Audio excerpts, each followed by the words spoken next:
Donc, le but de cette présentation, c'est de vous parler un petit peu de l'intelligence tout court, parce que pendant toute cette semaine, on va beaucoup parler d'IA. Et quand on a commencé à préparer cet événement, on s'est dit, mais avant de parler d'intelligence artificielle, ça vaut peut-être le coup de se demander qu'est-ce que l'intelligence dans l'ensemble, humaine ou animale d'ailleurs. Et c'est pas facile de répondre à cette question. D'ailleurs, on va essayer de le faire un petit peu ensemble. J'ai essayé de mettre des questions interactives dans cette présentation, donc en espérant que la technologie nous assiste. Je vous proposerai de répondre en live et de remonter en direct vos réponses. Donc, il y aura des QR codes pour cela. J'espère que ça va fonctionner comme prévu. Je me présente très rapidement. Donc, Teresa Colombi, je dirige une société qui s'appelle Ludotique, qui s'occupe d'expérience utilisateur. Donc, de concevoir l'expérience homme-machine, l'interaction homme-machine, donc les interfaces et tout ce qu'on appelle le design de service autour de cela. Aujourd'hui, justement, je ne vous parlerai pas d'exemples concrets de comment faire de l'interaction machine avec de l'IA. Il y a plein d'autres talks aujourd'hui qui vont le faire beaucoup mieux que moi. Mon but, c'est vraiment de poser la base, hein, donc de nous poser à nous-mêmes des questions sur qu'est-ce que l'intelligence humaine. Et après, Florence Fressol d'IBM essaiera de nous poser à nous tous des questions sur qu'est-ce que l'intelligence artificielle, quels sont les mots-clés pour définir donc, ces deux volets de l'interaction homme-machine, humain, et le volet artificiel, pour pouvoir bien démarrer le SOPHIA Summit, donc la semaine de l'IA. Donc, en ce qui me concerne, j'ai structuré la présentation en plusieurs parties. On va commencer par une petite intro pour aborder, pour poser la problématique. Donc, la problématique de fond, donc même si aujourd'hui, vous allez voir pas mal de talks, justement, avec des exemples concrets, même avec les progrès fantastiques que l'IA permet depuis quelques années. La problématique de fond, pour moi, c'est est-ce que l'IA est humaine, quelque part? Est-ce qu'elle reproduit le comportement humain et du coup l'intelligence humaine? Et si oui, est-ce que ceci est souhaitable ou pas? Est-ce que c'est quelque chose qu'on doit craindre ou c'est quelque chose qui doit susciter de l'espoir et permettre d'améliorer l'interaction avec l'humain dans le futur, hein, dans les prochaines années. Donc, je n'ai pas la réponse à cette question. Chacun apportera la réponse qu'il veut et je vous montrerai comme même des gens illustres qui travaillent dans le domaine ne sont pas d'accord entre eux sur la position que l'on doit avoir vis-à-vis des évolutions de l'IA. Moi, je suis là justement pour vous montrer l'évolution de tout ça et vers quoi on se dirige. Après, à chacun de vous de se faire son opinion sur le sujet. Du coup, voilà, je n'ai pas la boule de cristal. Par contre, on peut regarder un petit peu le passé de l'interaction machine, les étapes principales qu'on a traversées pour voir un petit peu où on en est aujourd'hui. Donc, j'ai fait très, très, très, très simple et très, très court. Une première étape historique de l'interaction machine, c'est l'arrivée des machines, en fait. Hein, donc, c'est la révolution industrielle de 1800. Époque dans laquelle on avait tout simplement comme objectif de faire en sorte que l'homme, devienne une machine. Donc, la machine était vue comme quelque chose de super intelligent, dans le sens où, dans une chaîne de montage, la machine ne se trompait pas et ne se fatiguait pas. Donc, éviter les deux problèmes que l'humain pose dans son travail, qui sont la fatigue et l'erreur. Donc, il fallait tendre vers un humain possible proche d'une machine. Évidemment, aujourd'hui, ça nous fait sourire, c'est plus du tout la position que l'on prend, mais historiquement parlant, si on regarde ne serait-ce que le taylorisme, c'était quelque chose qui, à cette époque-là, avait du sens. Donc, on voyait bien la différence entre l'homme et la machine, et on considérait la machine quelque part un petit peu supérieure, notamment sur tout ce qui est performance, donc gestion des erreurs, gestion du stress, de la fatigue, etc.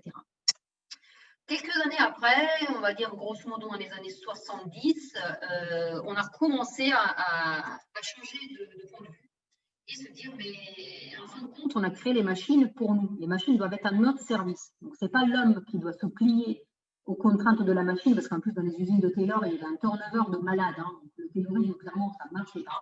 Transformer l'homme en machine, ce n'était pas une si bonne idée que ça. Donc, grâce à ça et grâce au fait que voilà, les mentalités évoluent un petit peu dans la recherche, on a commencé à se dire il faut en fait que la machine devienne comme un homme. Si on veut que la machine soit à notre service, il faut qu'elle se rapproche de nous, dans notre façon de penser, de fonctionner, etc. On a vu apparaître ce qu'on appelait à l'époque les systèmes experts. Je ne sais pas si Florence aura le temps de rentrer dans ce genre de détails, mais c'est dans ces années-là qu'on a commencé à voir les balbutiements de l'IA, donc des systèmes qui étaient censés être capables d'aider l'humain à prendre des décisions. À cette époque-là, c'était franchement de la rigolade. Hein. Ça ne marchait pas très bien du tout. Si vous avez jamais entendu parler de MySyn, c'est normal. Ça n'a jamais fourni un diagnostic médical potable, même si à la base, il était censé devoir le faire et il possédait une base de connaissances en médecine absolument fantastique, beaucoup plus large que celle de n'importe quel médecin censé faire des diagnostics. Ça ne marchait pas bien parce que l'IA n'était pas au point, très clairement. Hein. Je prends quelques raccourcis, mais en tout cas, à cette époque-là, faire en sorte que la machine reproduise l'intelligence humaine et le raisonnement humain, ça ne marchait pas. J'ai mis aussi l'exemple du trombone de Microsoft. Tous ceux qui se tapaient du Windows dans les années 90 savent de quoi je parle. Le trombone ne servait strictement à rien. Quand on avait une question, il ne savait pas y répondre. Et quand on n'avait pas de question, il arrivait et il cassait les pieds. Bref, tout ça, ça a été largement abandonné, justement parce qu'on s'est rendu compte que même cette idée-là de transformer la machine en homme marchait très moyennement. Du coup, depuis quelques années, quelques décennies maintenant, on en est arrivé à une autre vision des choses qui est un peu un compromis. Et comme vous allez le voir plus tard, ce compromis est celui qui fait encore foi aujourd'hui, qui est encore à la référence aujourd'hui. On arrive à se dire, en fait, la machine, elle a son fonctionnement, l'homme a le sien. Ils sont foncièrement différents pour tout un tas de raisons. Du coup, le but, ce n'est pas de faire en sorte que la machine devienne un homme ou que l'homme devienne une machine, c'est de faire en sorte que ces deux systèmes fondamentalement différents coopèrent, collaborent, que la résultante des deux moitiés du cerveau que vous voyez là soit le meilleur des deux, en fait. Qu'on prenne ce qu'il y a de bon chez l'humain, qu'on prenne ce qu'il y a de bon chez la machine et qu'on crée quelque chose qui est supérieur à la somme des deux. Et vous allez voir, cette logique-là, qui date des années 90, 2000, est encore tout à fait vraie et encore d'autant plus vraie, à mon avis, hein, ça c'est mon avis à moi, ces derniers temps, avec l'arrivée des IA d'aujourd'hui.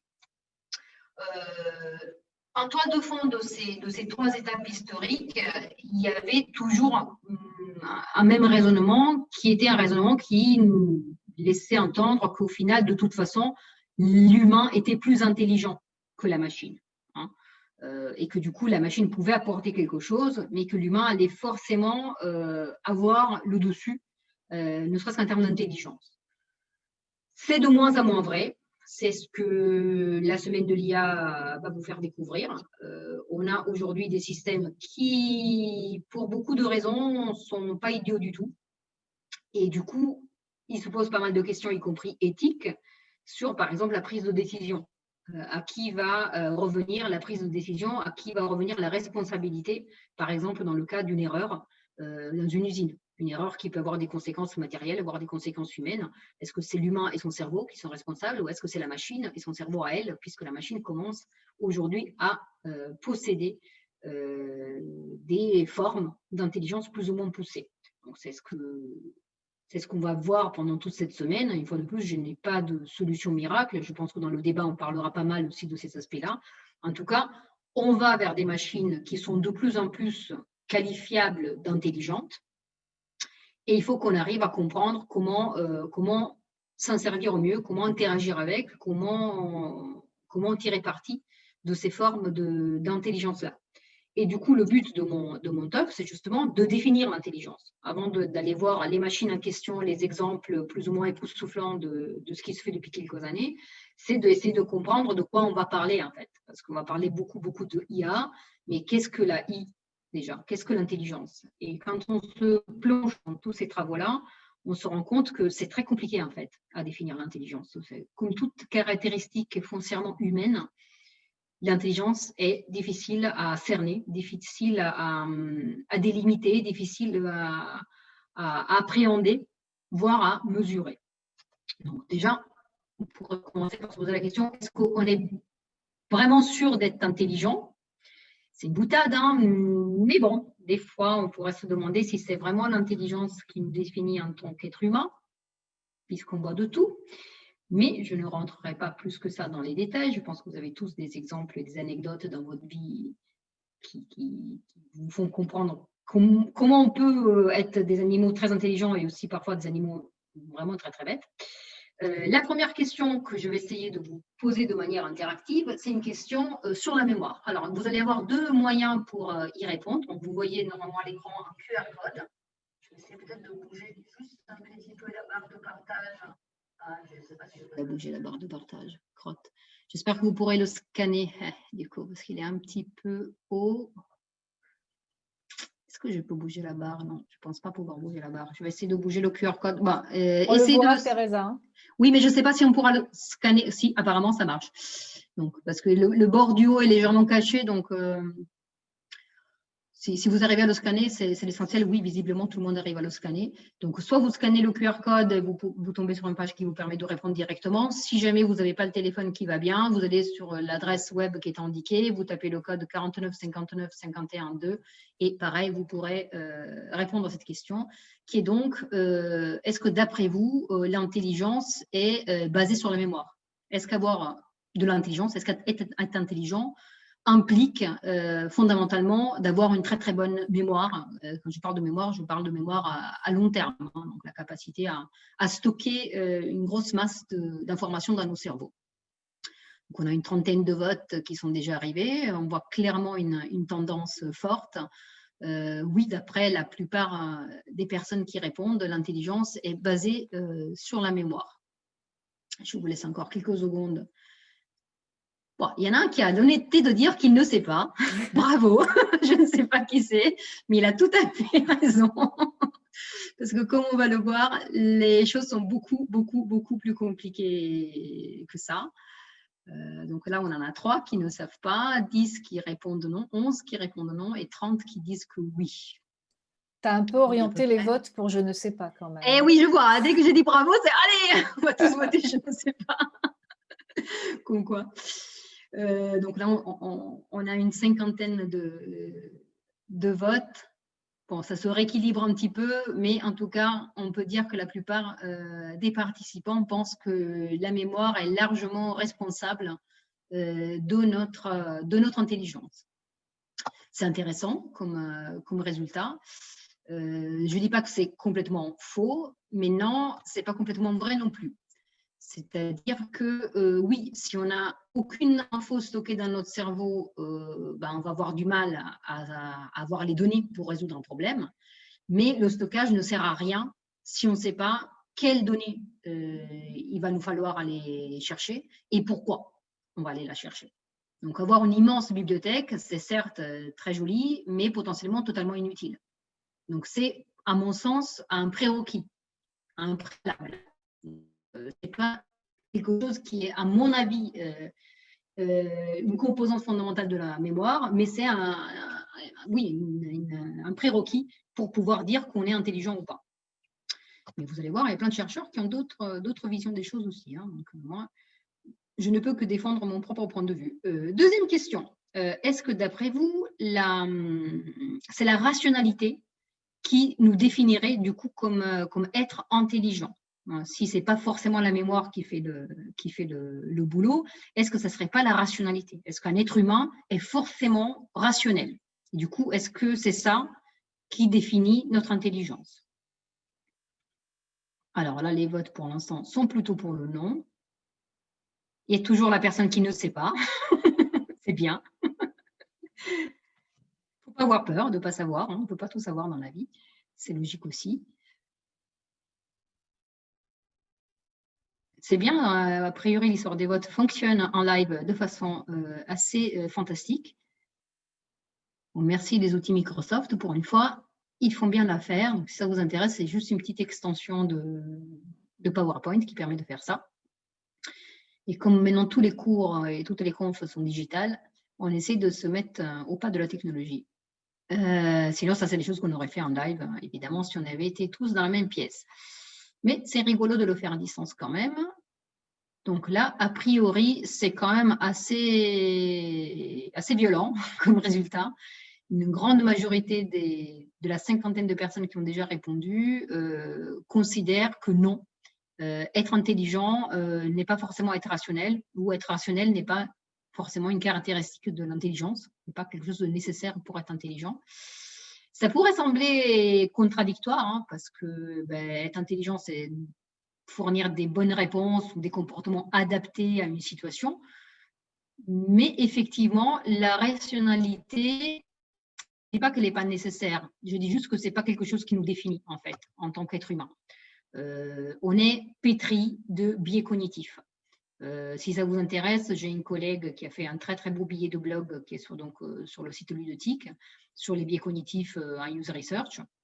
Il y a énormément de biais dans nos raisonnements, mais vraiment beaucoup. Il y en a jusqu'à 180 qui ont été répertoriés. Donc, 180 façons de se tromper dans nos raisonnements. Ça peut être des biais d'ancrage, ça peut être des biais de représentativité, ça peut être des biais de confirmation.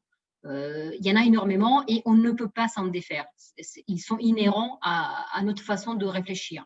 L'effet d'ancrage, par exemple, très, très basiquement, c'est la première impression. Si on a une première impression sur une situation, une personne, un problème, etc., on va forcément essayer de la considérer vraie et on aura beaucoup de mal à s'en défaire pour voir les choses autrement. Le biais de confirmation, c'est typique en user research, c'est quelque chose que tous les chercheurs, toutes les personnes qui font de la user research connaissent, c'est la tendance à vouloir avoir raison. On fait des hypothèses, on bâtit un test utilisateur sur des hypothèses, et il va falloir qu'on essaie de se détacher de l'envie qu'on a d'avoir raison et de prouver que nos hypothèses sont les bonnes. Ce n'est pas comme ça que ça marche la recherche, ce n'est pas le moment de vous expliquer comment elle doit marcher, mais sûrement pas par confirmation. C'est plutôt on devrait essayer de démonter nos hypothèses, démontrer qu'on n'a pas tort et pas démontrer qu'on a raison. C'est strictement pas la même chose. Bref, donc on fonctionne par biais cognitif et du coup, on ne peut pas dire que c'est la rationalité et du coup la prise de décision totalement neutre et pas impactée par ce genre de choses qui définit notre intelligence. Donc, on commence à pouvoir se dire, l'intelligence, au final, c'est assez compliqué, quoi. On ne sait pas trop ce que c'est. Mais non, vous pourrez me dire, oui, tu es bien gentil, mais il y a quand même des outils qui la mesurent et qui la mesurent depuis longtemps. Les premiers travaux qui ont permis de mesurer l'intelligence remontent aux années 1900-1905. Il y a des outils qui sont là depuis du coup plus de 100 ans qui permettent de mesurer ce qu'on appelle familièrement le QI, donc le quotient d'intelligence. Donc, est-ce que d'après vous, le QI est une bonne mesure de l'intelligence? Il existe depuis du coup très longtemps. Il y a plein de tests. Donc on va dire les tests les plus classiques ces dernières années sont basés sur les travaux de Wechsler. Donc c'est des tests étalonnés, c'est des tests qui du coup permettent de comparer l'évolution d'une personne dans le temps, donc, des enfants par exemple, vers l'âge adulte, de comparer des personnes avec des différentes cultures, etc., etc., etc. Donc c'est des choses bien connues et bien carré d'un point de vue méthodologique, d'un point de vue expérimental. Mais non, est-ce que ceci mesure l'intelligence? C'est une vraie question qui n'est pas anodine. Et je vois que dans vos réponses, c'est un peu plus nuancé que dans d'autres cas de figure. La plupart des répondants répondent que non, le QI ne mesure pas l'intelligence. Plusieurs personnes ne savent pas. Et actuellement, une dizaine de personnes considèrent que oui, le QI mesure l'intelligence humaine. Alors, pour être tout à fait honnête, les tests de Wechsler mesurent plusieurs choses, en fait. Ils mesurent le raisonnement, la vitesse, qui est une composante importante aussi, sur laquelle je peux vous dire que les machines vont nous mettre la misère. Et ça, c'est un autre discours.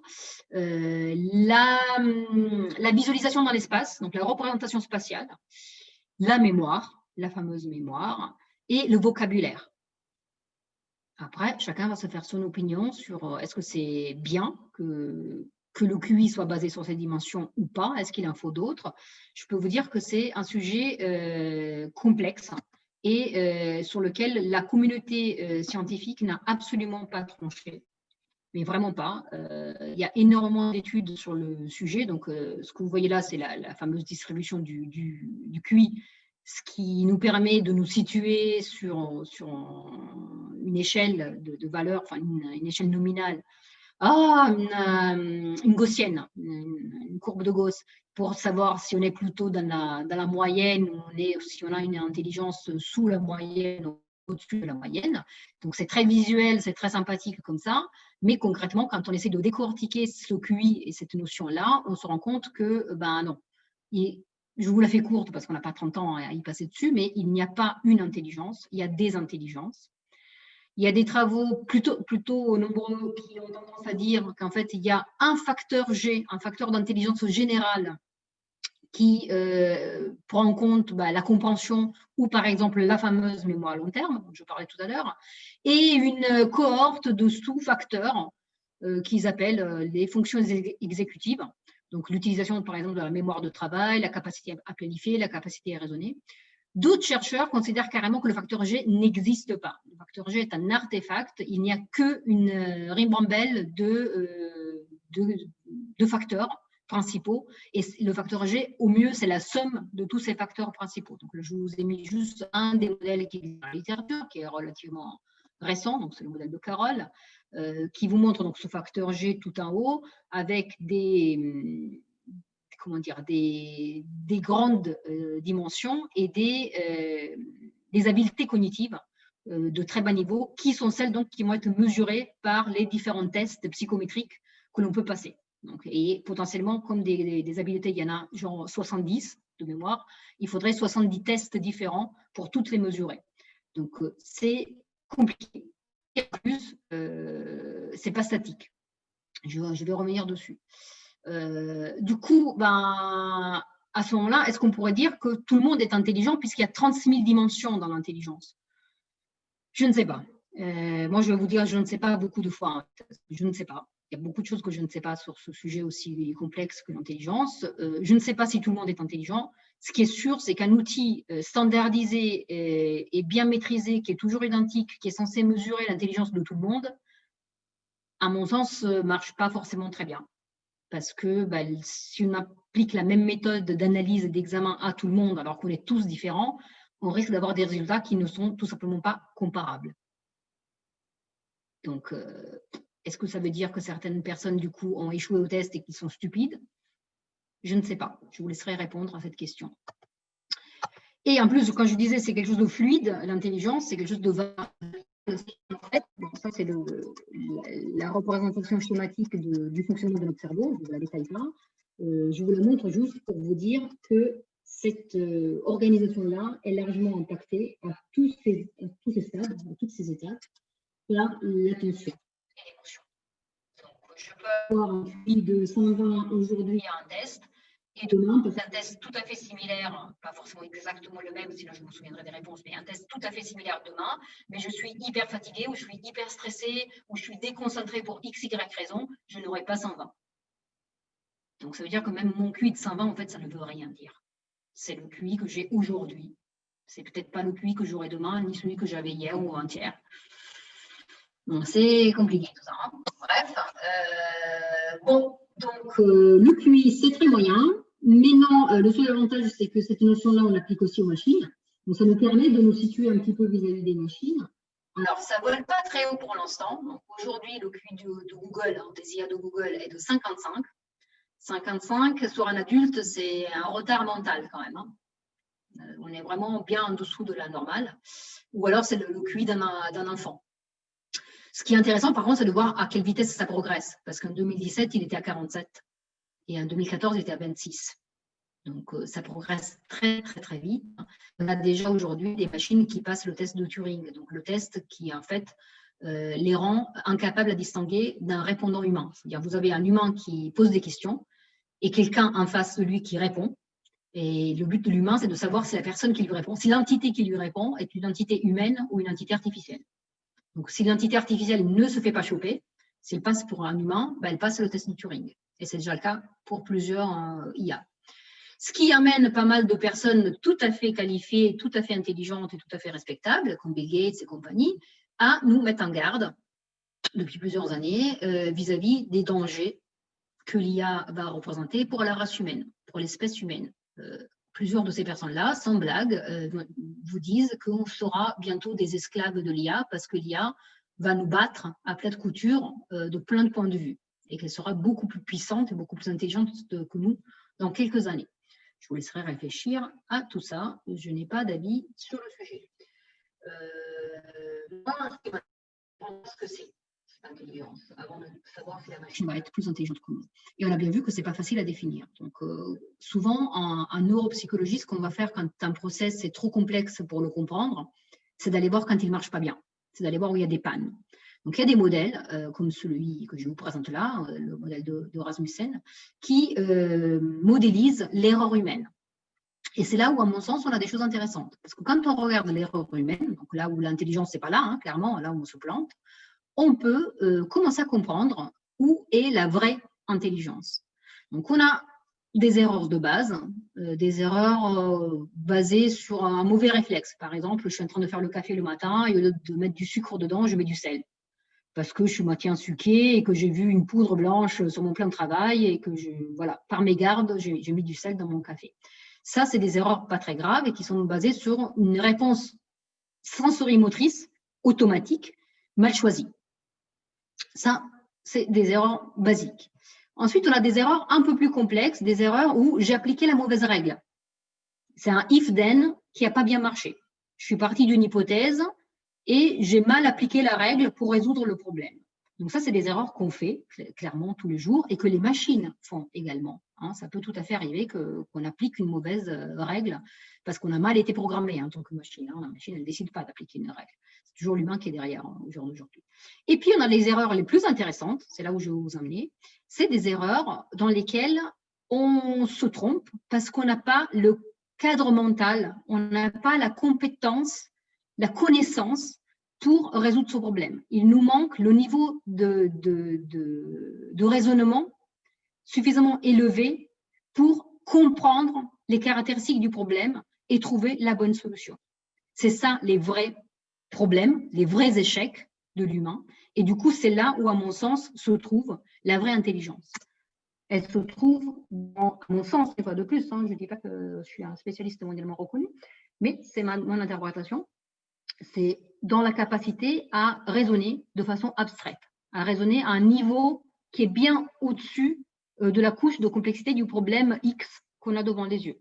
On va essayer de monter plus haut et d'aller chercher des données, des informations caractéristiques, des analogies dans d'autres problèmes, dans d'autres situations, dans d'autres branches de notre mémoire, dans d'autres couloirs de notre bibliothèque mentale pour répondre à la situation que l'on a face à nous.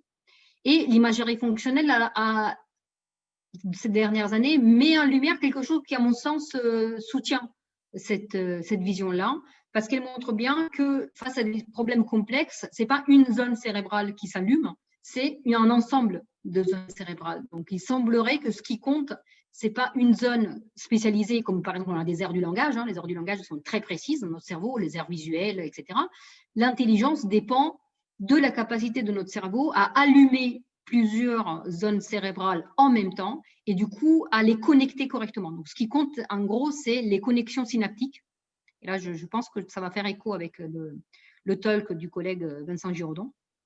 Donc, le nombre de connexions synaptiques entre les différentes zones de notre cerveau qui font appel à du raisonnement, à de la mémoire à long terme, bien évidemment, à du langage, à de l'abstraction, etc., etc., etc. Donc, c'est la capacité à intégrer différentes sources d'informations et donc à raisonner à un niveau supérieur qui va, à mon sens, être la meilleure définition que l'on a de l'intelligence humaine. Donc, pourquoi ce niveau d'abstraction? C'est à deux raisons. Donc, je vais aller très vite là-dessus. Par exemple, parce que si je suis capable de monter plus haut dans la résolution du problème, c'est là où je pourrais résoudre des équations ou des problèmes qui ont l'air pas possibles à résoudre. Donc, je vous laisserai jouer avec le problème des 9 points de Mayer. Je ne vous mettrai pas la bonne réponse. Donc, soit vous essayez vous-même, soit vous allez chercher sur Internet la solution. Et l'idée, c'est de relier ces 9 points avec 4 traits droits, sans lever le crayon et sans repasser 2 fois sur un même point. Donc, vous allez voir, si vous n'arrivez pas à sortir de l'espace du problème qui est représenté par ces 9 points, vous ne pourrez pas le résoudre. Donc, le fait de monter dans le raisonnement et aller au-delà de ce qui est sous vos yeux est le secret pour résoudre certains problèmes et du coup être intelligent. Une deuxième raison pour aller vers ce niveau d'abstraction. Pourquoi ce niveau d'abstraction est si important? Parce que si je comprends vraiment l'ensemble des tenants et des aboutissants d'une situation et d'un problème, je peux identifier les failles de cette situation et exploiter à bon escient les contourner ou jouer avec les règles du système au lieu de les prendre pour acquises ou à pas les questionner, pas en mettre en doute les rapports qu'ils peuvent avoir entre elles, par exemple. Pareil, je vous mets un petit exemple très connu dans le domaine de la science-fiction. Il y avait une simulation informatique qui n'était pas prévue pour être gagnée, sauf par le commandant Kirk, qui a réussi, mais en trichant, parce qu'il a bien compris comment contourner le problème. Troisième raison pour aller vers un niveau d'abstraction. Pourquoi le niveau d'abstraction est aussi important? Parce que sinon, on ne comprendra jamais nos échecs. Une erreur est normale, une erreur est humaine. Une erreur qu'on ne comprend pas est une erreur qui va se reproduire à l'infini. Donc, si on ne comprend pas les raisons de cet échec, on échouera à nouveau. Donc, c'est nécessaire de justement faire ce pas en arrière et comprendre les caractéristiques de la situation pour pouvoir résoudre le problème.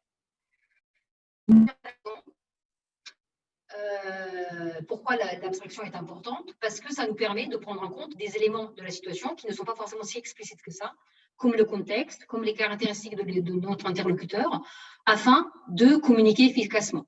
Donc, il y a tout un vaste champ d'études qui est l'intelligence artificielle explanable, compréhensible, je ne sais pas comment on dit ça, hein, explainable en français, faire en sorte que l'IA se mette à un autre niveau de compréhension, parce que justement, elle arrive à un niveau de complexité qui nous dépasse. Par contre, si on veut vraiment qu'elle soit intelligente, il faut qu'elle puisse se mettre à un autre niveau à nous et discuter avec nous de comment elle est arrivée à atteindre certains résultats de son raisonnement. Donc, pour conclure, je vous mets une phrase qui n'est pas du tout récente, mais que je trouve très, très vraie, de Piaget. L'intelligence, ce n'est pas ce que l'on sait, mais ce qu'on fait quand on ne sait pas. Ce qui implique justement d'arriver à ce niveau de raisonnement abstrait pour comprendre la situation. Donc, qu'est-ce qui va se passer demain? J'en sais rien. J'en sais strictement rien. Je sais que l'IA aujourd'hui n'est pas encore tout à fait tip-top. Hein. Je vous ai montré des humains pas forcément vraiment géniaux en termes de compétences et de comportement. L'IA, ce n'est pas encore ça non plus. Cette capture d'écran remonte à il y a 10 jours, donc on est loin de quelque chose qui comprend vraiment le langage naturel et qui répond de façon intelligente à des situations. Une petite note positive et optimiste. Je vous ai cité des exemples de personnes qui nous mettent en garde contre le danger d'esclavagisme humain. Il y a d'autres chercheurs qui, au contraire, vous disent mais non, en fait, on va vers une intelligence augmentée. Si on continue à défendre la complémentarité homme-machine que je vous ai décrite tout à l'heure, si ce qui compte, c'est de faire en sorte qu'on prenne le meilleur de l'homme et le meilleur de la machine en même temps, mais là, on peut aller vraiment vers un homme augmenté, pas d'un point de vue physique, hein, parce que les augmentations physiques existent déjà depuis quelques années, mais un homme augmenté d'un point de vue compétences, habileté, etc. Donc, il y a déjà des choses qui existent, hein, des implants qui existent. Il y a des sociétés comme Neuralink qui se proposent de vous implanter des puces dans le cerveau pour compenser toutes sortes d'handicaps ou pour améliorer vos prestations cognitives. Une fois de plus, je vous laisse libre de vous faire votre avis sur les dangers, sur les craintes et sur l'espoir que cela peut représenter. En tant qu'ergonome, juste un petit détail, attention à ne pas transformer la technologie en une béquille. Parce que si on s'appuie trop sur une béquille, on va atrophier nos propres compétences et nos propres habiletés humaines. Parce qu'on va être tellement habitué à avoir une béquille sur laquelle s'appuyer qu'on va atrophier nos propres muscles, qu'ils soient muscles physiques ou cérébraux. Et le jour où la béquille n'est plus là, on est vraiment mal. Et je vais vous quitter sur une dernière réflexion. Oui, il est 45, Teresa. Du coup, vous n'aurez pas trop le temps pour les questions-réponses. Ah, désolée. Je savais que j'allais déraper. Hein. J'ai tellement de trucs à dire, désolée. Oui, c'est dur de te couper d'ailleurs. C'est super dur. Ouais. Désolée. Une dernière diapo, juste pour dire, est-ce qu'on est si sûr que ça, que c'est l'intelligence qui nous définit? Je ne sais pas, je n'ai pas la bonne réponse. Je ne sais rien, en fait. Moi, je suis là juste pour poser des questions. Donc, si vous avez des réponses, je vous écoute. J'ai terminé.